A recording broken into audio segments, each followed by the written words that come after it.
hola.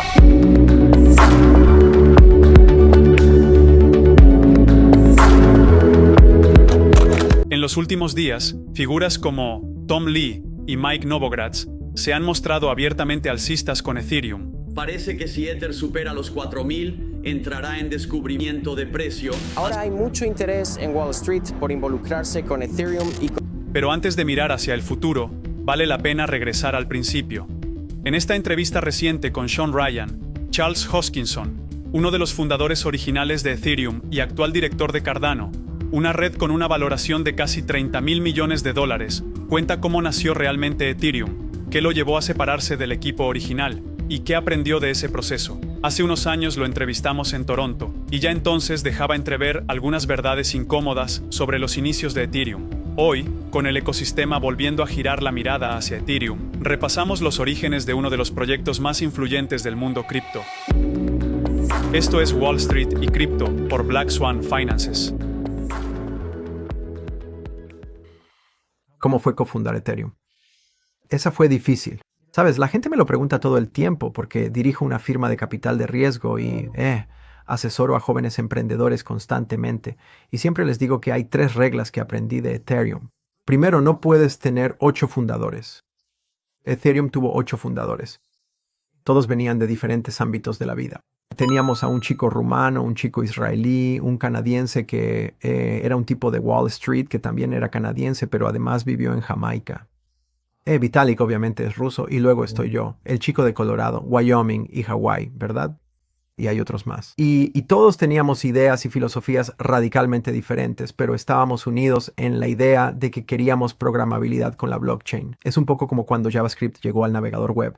Antes de eso solo tenías imágenes y sitios web atractivos, pero con JavaScript obtuviste programabilidad. Así que tienes Facebook, Amazon, YouTube y esas cosas.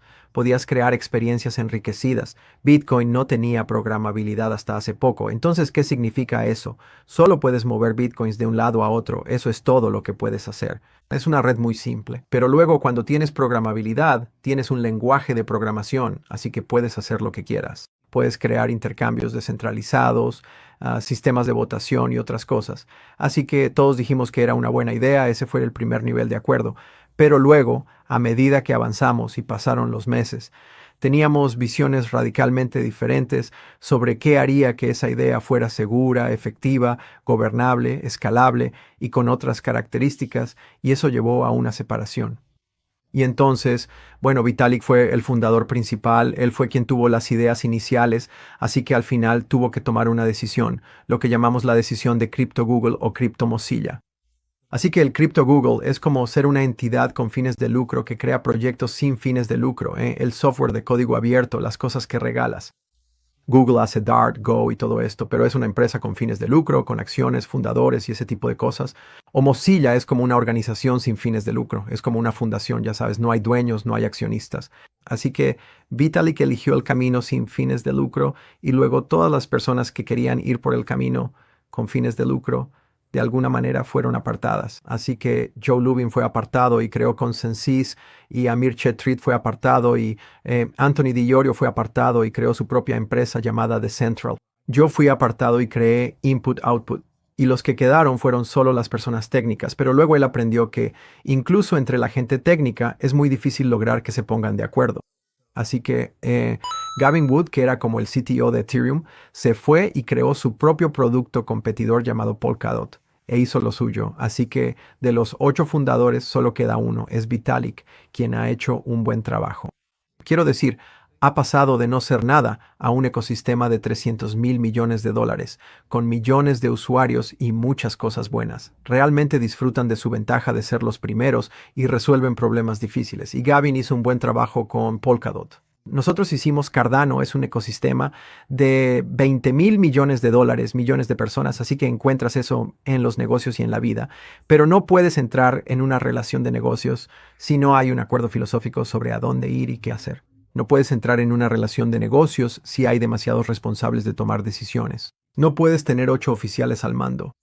Tienes que tener una cadena de mando y una forma clara de resolver las cosas. Y en tercer lugar, tienes que tener buenos acuerdos entre los fundadores porque las personas tienen una vida útil en los negocios y algunas personas son excepcionales como fundadores iniciales y son realmente buenas para los primeros 6 meses a un año, pero luego las superas y otras personas son excepcionales cuando estás escalando y creciendo de 300 personas a 300,000 personas y algunas personas son realmente buenas durante todo el trayecto. Un gran ejemplo sería Larry Page. Él estuvo dentro y fuera, dentro y fuera. Así que Larry Page fundó Google con Sergey Brin y al llegar a 300 personas dijeron, Larry necesita supervisión adulta.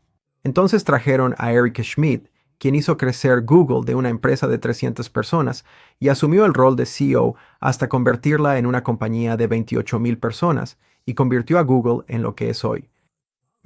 Larry no estaba de brazos cruzados, ¿sabes? Él seguía ahí, seguía aprendiendo, seguía creciendo como persona y recuperó su empresa. Él desplazó a Eric Schmidt y volvió como CEO y dirigió la empresa de nuevo y luego finalmente dijo, ¿sabes? Quiero hacer cosas grandes. Así que reestructuró Google y creó Alphabet. Y Alphabet es este portafolio de todas estas cosas interesantes y geniales como proyectos de anti-envejecimiento y genómica con Calico. Y tiene a Google en el portafolio y todas estas otras cosas. Y ahora tienen un CEO profesional en Google, Sundar Pichai. Así es la naturaleza de las cosas. Tienes que conocerte a ti mismo y tienes que saber eso. Y Ethereum fue muy estresante porque todos éramos muy jóvenes, creo que yo tenía 25 o 26 años en ese momento y sabíamos que teníamos un ganador, ¿sabes? Simplemente lo miras y dices, esto va a ser grande, va a ser algo enorme. Esto va a generar tanto dinero y va a cambiarlo todo, va a cambiar el paradigma, pero no sabíamos qué hacer con eso. Es como descubrir tecnología alienígena o algo así. Es algo enorme, pero ¿qué demonios significan esas runas, sabes? ¿Cómo demonios se ve esto, sabes? Es una locura. Así que hicimos lo mejor que pudimos para interpretar las runas alienígenas y la tecnología alienígena y a mí me echaron temprano, lo cual fue lo mejor para mí y para ellos. Y otras personas pudieron montar un poco más al toro, pero también se cayeron y ahora hay un tipo que queda y ya sabes, él está haciendo lo suyo. ¿Cuál es el concepto de Ethereum?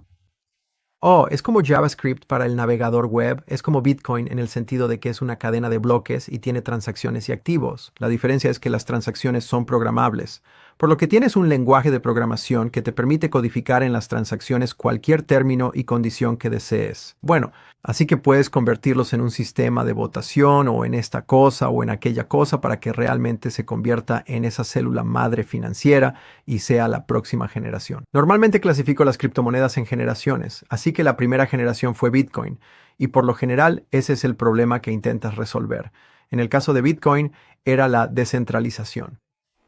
Ya existían sistemas de dinero en línea antes de Bitcoin, pero siempre dependían de una autoridad central, así que había alguien que tenía que avalar el libro mayor y decir que este es el libro mayor, como DigiCash, el negocio de David Chaum en los años 90, que es un ejemplo de eso. Luego llega Bitcoin y ya no necesitas una sola entidad, tienes un libro mayor descentralizado, pero es simple, solo tiene Bitcoin. Básicamente solo se mueven Bitcoins de un lado a otro. No puedes hacer pagos por extracción, no puedes hacer cosas programables con él. No puedes emitir activos, solo existe Bitcoin, es solo Bitcoin. Luego llega Ethereum, la segunda generación. El problema que intentas resolver ahí es la generalidad. Quieres pasar de un libro mayor de un solo activo y función fija a un libro mayor de múltiples activos para que puedas emitir tus propios tokens, tus propias cosas en esa misma infraestructura. Y son programables, así que puedes hacer lo que quieras con ellos. Y eso fue una gran revolución cuando salió. Cuando, oh Dios mío, las criptomonedas no son solo un activo especulativo. No son solo un almacén de valor. Esto es un sistema social. Puedo hacer economía dentro del sistema político. El desafío de esa generación es que no escala. No es interoperable ese momento Wi-Fi. No se comunica con otras cosas. Y además no puedes gobernarlo. ¿Sabes tú cómo lo actualizas? Es muy complicado, así que siempre tienes que estar ajustando, modificando y lidiando con eso. Y nosotros, como consumidores, estamos acostumbrados a tener custodios detrás de las cosas. Así que, por ejemplo, Apple con el iPhone o Microsoft con Windows. Siempre pensamos, ¿quién será responsable de la próxima versión de Windows y sus funciones? Microsoft se encargará de eso. ¿Quién va a crear el próximo iPhone? Bueno, Apple resolverá eso. ¿Quién va a construir la próxima versión de Ethereum? ¿La fundación Ethereum? Bueno, eso no suena muy descentralizado, ¿verdad? Si un solo grupo de personas puede decidir cómo va a funcionar todo en algo que se supone que es descentralizado. Bien, si no son ellos, entonces ¿quién? ¿Cómo se construye una función de producto descentralizada? ¿Cómo se construye una función de actualización descentralizada? Estos problemas se hicieron evidentes alrededor de 2015-2016 y pensamos, necesitamos una nueva generación. Necesitamos una tecnología fundamentalmente diferente para la capacidad de actualización, la interoperabilidad y también la escalabilidad. El tema de la escalabilidad es muy problemático en las criptomonedas. Es una de esas situaciones en las que quieres tenerlo todo. La responsabilidad inclusiva que mencionamos antes con la votación es genial, pero increíblemente costosa. Si tu requisito es tener un nodo completo, que puedas autoverificar absolutamente todo en el sistema, eso solo funciona mientras el conjunto de cosas que tienes que revisar para verificar esté limitado. Porque, ¿te imaginas intentar verificar el estado del Googleplex? Esos son millones de computadoras ejecutando la infraestructura de Google, con miles de millones de usuarios y yottabytes de datos en ese sistema. ¿Cómo podrías hacer eso personalmente en tu computadora de casa? No es posible. Así que, obviamente, ese no es un sistema compatible con la responsabilidad inclusiva de forma nativa. Entonces, el problema es que la forma en que funcionan las cadenas de bloques CR con esa propiedad es que son replicadas, tienen como una limitación de hasta dónde pueden escalar, cuántas personas pueden usarlas simultáneamente, cuánta información puede haber dentro del sistema, cuántas transacciones puede procesar el sistema. En cambio, quieres un sistema en el que, a medida que las personas se unen, agregan recursos. Así, nunca te quedas sin recursos. Es como una comida de traje. ¿Sabes? En lugar de una cena donde llegas y hay una cantidad fija de comida, en una comida de traje, todos llegan con comida. Así que, sin importar cuántos invitados tengas, la cantidad de comida crece. Y entonces, si es una buena comida de traje, debería crecer con los invitados, así que nunca te quedas sin comida. Siempre tienes suficiente para todos. Así que existen protocolos que hacen esto, que son escalables por diseño. BitTorrent es un gran ejemplo de eso. Así que, ya sabes, cuantas más personas están descargando un video, paradójicamente, más rápido ocurre la descarga, porque esas personas comparten y descargan al mismo tiempo. Así que si es algo impopular, como, no sé, Pee-wee's Playhouse o algo así, nadie lo está viendo, toma mucho tiempo descargarlo. Si es Game of Thrones o algo así, especialmente las primeras temporadas que eran buenas, entonces lo descargas rápido, ya sabes, porque mucha gente lo está descargando. Así que tu protocolo de criptomonedas funcionaría de la misma manera. Si tengo 1 millón de usuarios, es rápido. Si tengo 10 millones de usuarios, es increíblemente rápido. Si tengo 100 millones de usuarios, es una de las cosas más rápidas del planeta, porque producen más de lo que consumen. Ethereum no hace eso. Y están tratando de encontrar formas de hacerlo, de actualizarse a la próxima generación. Así que la tercera generación hace eso. Escalabilidad, interoperabilidad y gobernanza, y tienen esas cosas. Y de hecho, ahora están creando una cuarta generación, porque ya sabes, nunca hay suficiente trabajo, ¿verdad? Y la cuarta generación es el lado regulado del mundo. Entonces, ¿cómo se integra la identidad en el backend y cómo se logra la privacidad en estas cosas? Porque las blockchains son públicas, así que todo lo que hay en ellas, todos lo pueden ver. Eso es genial para los registros de propiedad y, ya sabes, para sistemas financieros abiertos, pero tal vez, solo tal vez, nuestro historial de búsqueda y lo que compramos en Amazon y quizá en qué gastamos nuestro dinero probablemente no debería ser público.